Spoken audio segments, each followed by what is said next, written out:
Teenage Mutant Ninja Turtles Season 4, Episode 10, Trans-Dimensional Turtles. Now, for, I think a lot of viewers of this show, I think most of them are, longtime Turtles fans, like myself. I've seen the old 80s cartoon, I've seen, or at least some episodes of the old 80s cartoon. I had, a videotape of it with 3 episodes, and I've seen a couple others, but I've seen the older, both versions of the older show. Really enjoyed this one, and of course, like everybody, I think I was really excited for this episode to see what they were going to do, to get the jokes, and, of course, I think the most well-known thing about, as far as the voice actors go, is that, of course, the guy who does Donatello in this version does Raphael, or did Raphael in the original version.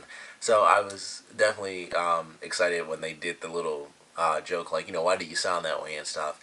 And it was great to hear him do both characters because we really got to hear the difference, and I was like, it's actually a huge difference when you hear him as Raphael from the old version and current Donnie. It's higher pitched, and of course it's the same guy, so you can tell it's his voice. But I was like, it's really cool. You can tell like the really distinct difference from the way he played Raphael in the past and how he currently plays Donnie. So that was really awesome. And then the Turtles in general, the older version of the Turtles coming in was really cool. I knew that they were going to basically come to the current version Turtles dimension. So I knew that they'd be in 3D and have like the weird sort of really even shaped look come into the 3D realm. And I was like, that's really cool. I'm excited for that. But I did not expect this episode to be Turtles Forever redone, which I'm totally fine with. And I think, of course, a lot of people who watched the 2003 version of the series saw that movie, which is the way they ended all those seasons. It was TMNT, Back to the Sewers, Fast Forward, all that stuff ultimately culminated in, Teenage Mutant Ninja Turtles, Turtles Forever. And that's exactly what this was. This was definitely Turtles Forever, and it was, that was like, I believe that was like an hour and a half long movie, and this was the 30-minute version. And they switched some stuff around. It had certain impacts that that version didn't have, because of course this had a really great moment that honestly almost had me tearing up a little when they brought Splinter back, because it was like, they get sent back in time, and so they're in New York again, and I was like, oh man, they're in New York, and Donnie, first thing he mentions basically is we need to get to the lab, so we get to see the old base and everything, and I was really excited for that. And they went like, they say it was like 6 months, but I could have sworn like they completely destroyed, the base and everything, but I guess they did rebuild it after they came back, but it was like we got to see the base again, which was really cool. And then Splinter was there, and I was like, I knew it was gonna happen because like we have to get to see Splinter. But when they were hugging him, it kind of teared me up a little bit. And then when they all bowed because they knew, what happened, of course, it just got me really sad again. I was like, oh man, I didn't think that that was gonna happen at all this episode. But I really love those two moments. I was very surprised that, that I, had that emotion when it happened. But it was really cool. The idea, the fact that it really is Turtles Forever, like I said, I'm fine with that. Less evil, of course, because of the whole Shredder thing and stuff like that. Not exactly as crazy because Shredder isn't involved in this case. It's completely Krang.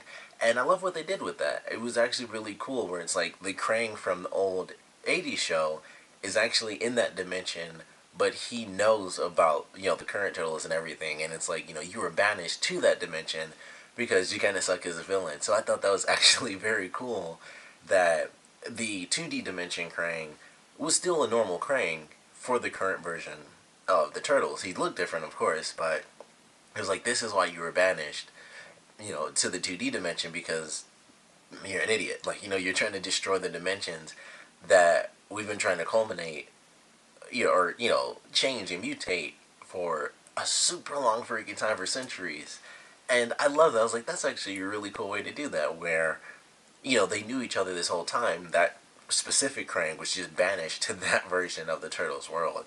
And I was like, that's actually very cool. Of course, just like with the Turtles Forever movie, we got to see the really old school animation style redone with new tech. So it looked slightly different, but it definitely looked really cool. It was interesting to see that with the new styles and stuff. And then we got to see Krang in 3D, which I thought was very cool. And I believe that's kind of the biggest switch, because I don't believe Krang really showed up too much in the Turtles Forever movie. It's been a long time, so I'm pretty sure he's in there.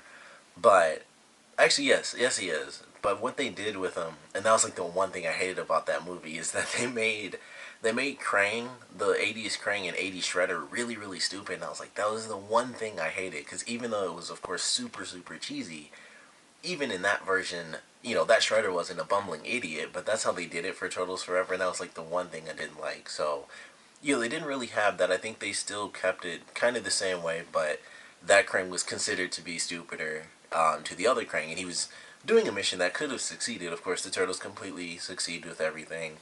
They go to the 80s dimension. Our Turtles, I guess the 2012 version now, they go to the 80s dimension and everything happens, and they go back to their current dimension, but back in time. So they get to the Channel 6 building, which I thought was pretty cool because they've never actually shown that. So I was like, that's actually pretty sweet. So they go to the Channel 6 building. They take the piece off of there. It's like, hey, we have to get this other one. That's where we find out once they get sucked into like this, Dimension X, I would assume is where they were. That's when we find out that the Krang actually knew each other. They weren't just introduced or anything. They knew, about the alternate dimensions and stuff. And then they go back to the 80s dimension and this Channel 6 tower again, take it off from there, and then we actually get to see both Donatellos go back to the original comic book dimension. And once that happened, that's when I was like, okay, this is literally just, Turtles Forever. Because before that, it was just like, okay, they have the 80s Turtles and they have the current Turtles. I was like, alright, they have the three pieces. And I was like, okay, where's the third one? And it's like, oh, it's in the source dimension. And I was like, okay, this is literally, Turtles Forever all over again. But the difference is basically Shredder isn't the one doing it, it's the Krang. And, of course, it's 3D and then 2D and the comic book version. So it's not like, both animated versions, which it would have been amazing if they took out maybe the original comic version and did the 2003 version. So like these Turtles went back to 2003 and then the 80s version was the thing. But I guess if they did that, then the 80s version would have been like the really short version where we wouldn't have gotten to see anything. But that would have been really cool if they maybe took out the comic version and we got to see the 2003 version again. I would have loved that because I think that's probably the darkest one that we've had, at least so far, despite what they've done with this version. I think the 2003 version is the closest. It's like, of course, comics #1 as far as darkest, but comics 2003, this version, and then obviously 80s version with just all the cheese and instantly, automatically summoning pizzas and stuff like that, which love the fact that they did that because I think that's one of the episodes I had. It was like the creatures that look like meatballs, but when you put them in the microwave, they would grow, and they were basically aliens, but they were all yellow. From that old episode, they're also in the TMNT4 game on Super Nintendo, but I like that one. It was just really funny. I love the fact that they showed them, much like the thing with the voice actor. They showed like, oh, they don't use their weapons because they weren't allowed to back then. So that was just really funny. Like just the way Leo was like, it was like he was a crab or something, like doing this and like kicking. I was like, that's just really funny. But we actually got to see Raph towards the end, 80s Raph, actually stabbed through the head with his sai and stuff. And I was like, that's actually really cool. So loved how they did the references to like what they could and couldn't do during the old days. Excuse me. Love getting to see 3D version of the Turtles. Love to see the Krang 3D version was actually really, really cool. I really loved that. The only thing that was weird is when he was 3D, it made the inside of the thing look super huge because, of course, the 2D version, it looks like he's just, kind of squeezed in there. And then when he went 3D, it was like he was just chilling in a giant room or something. I was like, man, it's like super spacious when he's in the three-dimensional realm. And it was just funny, like, how big of a difference it was from, like, the 2D version where he's really just, like, stuck in the stomach. And then the 3D version is, like, a big open stomach and stuff. So I was like, that's actually interesting how that works. And it looks the same, but obviously if you compare them, it's totally different. But when you see the 2D and then it goes to 3D, it's like somehow that looks exactly the same, but it's clear, with the stomach difference, the dimensions are totally different because it's 2D to 3D. But certainly love this episode. Visually, when they had the Donatellos go back to the comic universe, that was actually one of my favorite parts just because of the way it looked. I was surprised that they didn't have any sort of voice actors. They kind of just did, the comic thing where they don't really talk and it was just expressions. But I love that. I thought that was actually super awesome because it's like they're in the comic panels and it's still 3D Donatello and 2D Donatello. So we got to see all three animation styles at once. And I really loved it. Like, I think the best part was when they probably had like the shuriken like fly in and they hit like the water tower in front of Donatello, and it just looked really cool. It's like they have these 2D images, but they move through the different panels. I was like, that just looks really cool because they have them in front of both the 2D and 3D version of Donatello, and it was super quick. Unfortunately, of course, it was like right at the end. It's just like boom, this is Turtles Forever, and then they escaped there and everything was done. But visually, I thought that just looked really cool. I was like, this actually looks pretty amazing. It was kind of like a video game, and it's like it looks 2D, but it's it was also 3D at the same time. Like I believe, though, I would have to assume those shuriken weren't based on how they look.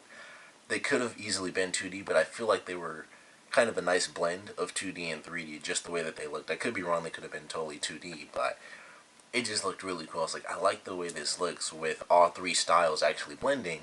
You would think it would look weird because you have 3D Donatello next to 2D Donatello, and then you have like these sort of motion comic images going on. But I was like, that actually looks really amazing for some reason. It just really worked well. So visually, I certainly loved that scene.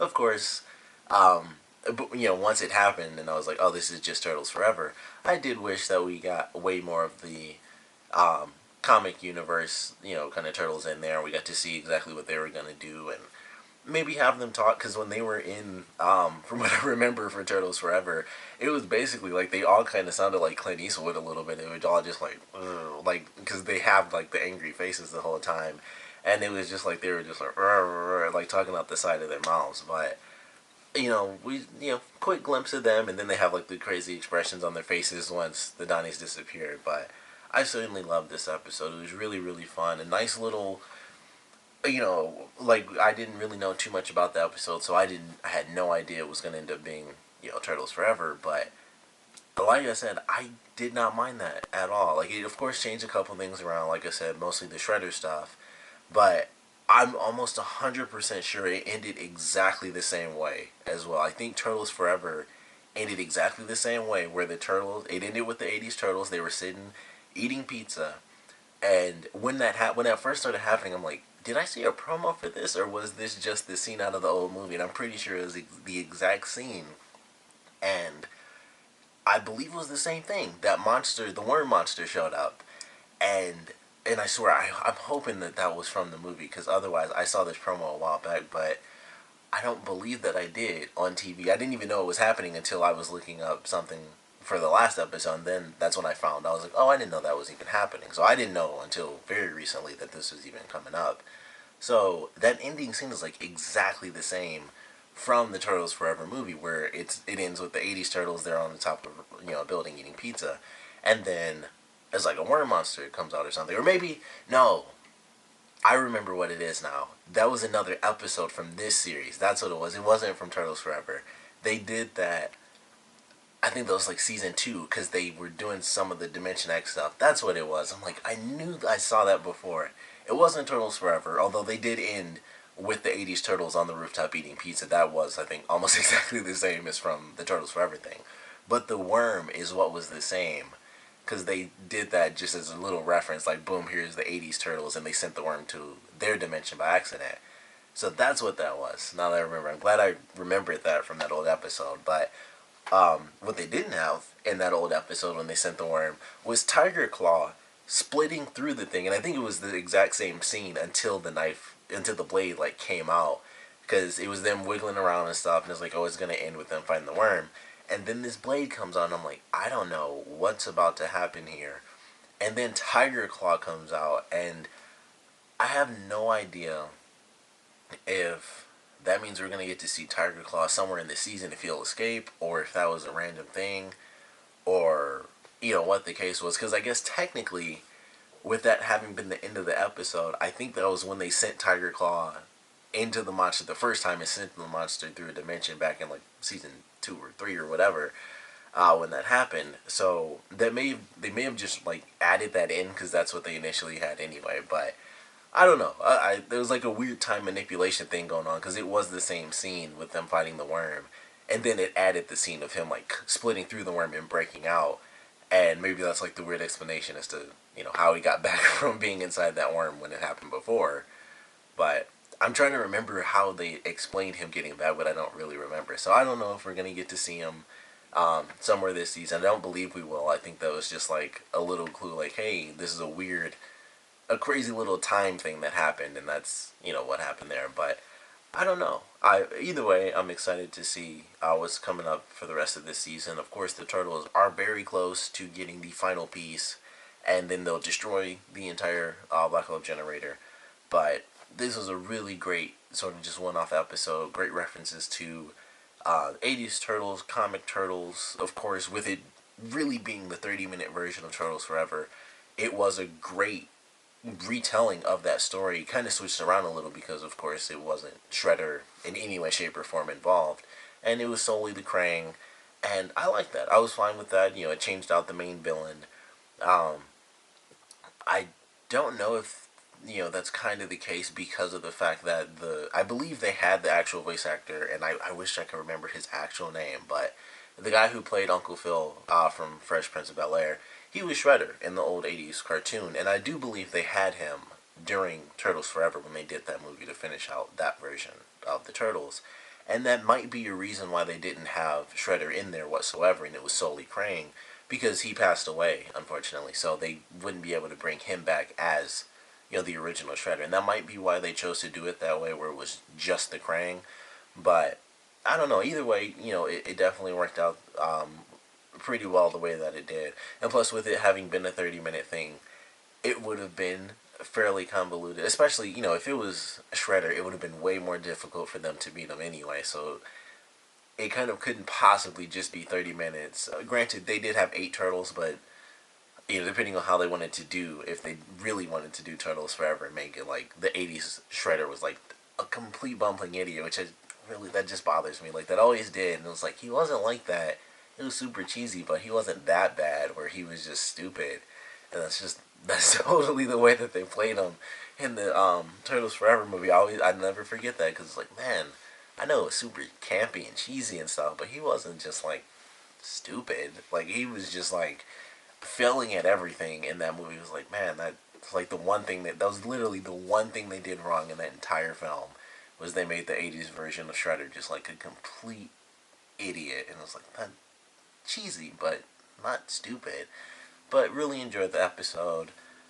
We also got to see the Technodrome, so of course when they showed that, all I could think of was Let's Kick Shell, which is also from Turtles in Time on Super Nintendo. But that was really cool to see. All the different versions of the Turtles were cool. The shorter, redone version of Turtles Forever, and I'm totally fine with that. I think this was actually a really cool episode, even though it was, in a sense, it was definitely filler. It was just like a cool throwback episode, which, like I said, I can't say it enough. It was Turtles Forever, just redone, and unfortunately, done in 30 minutes. It was cool in the 30 minutes. I'm surprised. I never would have thought there'd be a way to redo Turtles in Time, which was like an hour and a half long movie, and just shrink it into 30 minutes, and it still works perfectly, because they didn't need to do that much with, the main Turtles. They just make it a much easier mission compared to when Shredder did it, and he, like, he became like a giant version of Shredder at the end of the end of that movie. When he was in the comic universe, everybody died for like a split second, and then they finally defeated him, and it was almost exactly what Shredder did in this series, where it was like, I don't care what happens to me, I'm gonna kill the Turtles. And so it was just like, it was for the Turtles in that instead of Splinter. But it was kind of similar, and it was just like, man, it was leagues beyond what kind of fit into this episode. But they definitely did a crazy great job at retelling that like super long movie into just 30 minutes, and then of course trading out the 2003 version for the current version of the Turtles, and swapping out Krang for Shredder, which definitely made for some funny moments. Another really funny moment that I never would have expected them to do inside the show, but when Mikey calls, he's like, "Oh, Krang's a prime," he's like, "No, Megan Fox." That was the craziest thing in the world. I was like, I can't believe they actually just did that. And I know they've had, real life references, like even to the voice actor of Mikey himself, when they like changed the face and everything. But I was just like, I can't believe they just did that. That was really funny to me. But really enjoyed this episode. Love the jokes and references to the old style, not being able to use their weapons, turtle power, the old theme coming in every once in a while and stuff. Very fun episode. I really personally don't mind at all that it was just a short version of Turtles Forever. It just makes me wish that we got a full, a complete remake of Turtles Forever. I would not mind that whatsoever. Like I said, the only thing would be that they wouldn't have the original voice actor for the original Shredder, because sadly he did pass away. So that would be like the only thing that wouldn't really work. And maybe, I don't know, maybe it would be hard to trade out the '80s version for the 2003 version. So maybe not do that. But I don't know, they'd have to find some way to make it work if they wanted to do a complete retelling. But this was definitely an amazing way to do it in 30 minutes. Really surprised me. I thought it would just be new Turtles, '80s Turtles. They do some crazy stuff and that's it. But it became a little bit extra. It became full on, Turtles Forever, which is just one of my favorite Turtle memories, period, because it was a great, great movie. But definitely want to know what you guys thought about this episode, so please comment below. Let me know your favorite parts, least favorite parts. And with basically, that had to have been like less than a minute, I feel, when they were in the comic universe. But with them doing that, that was like the official thing, like, this is Turtles Forever. So I definitely want to know, if you saw the film, if you saw like the old Turtles Forever movie, what did you think about this kind of being the shortened version of that? And if you never saw that, if you never experienced the 2003 version, I definitely want to know what you guys thought about this episode in general. And and it's hard to ask this question because like I said, I at least know of the '80s show. I've seen a lot of the episodes. I've seen like those 3 episodes I had on tape a million times over, and so I know about that that version of the Turtles fairly well, and I do know the 2003 version, but obviously it's the Turtles, much like Transformers. There's a demographic it's meant for, but when it's a series that's so old that it spans decades, it's gonna have much older fans. It's gonna have fans like me, who I'm 23 right now, and then there's gonna be fans who are even older who were maybe in their teens or like just getting into their teens when the '80s show came out, so they stick with the Turtles. But for those of you who may not have experienced the 2003 version, or maybe you just didn't see that movie, because I really don't remember how I ever came across it, because the show had a really weird thing when it got to the end of the 2003 version, and just the way they did that. But if you didn't experience that movie, or if you did, definitely want to know your thoughts on this one. I really, really loved it, despite it being a retelling with some sort of switched around elements, basically, the main villain being Krang instead of Shredder. But I still really enjoyed it. Definitely want to know what you guys thought about it, so please comment below, let me know, and thanks for watching.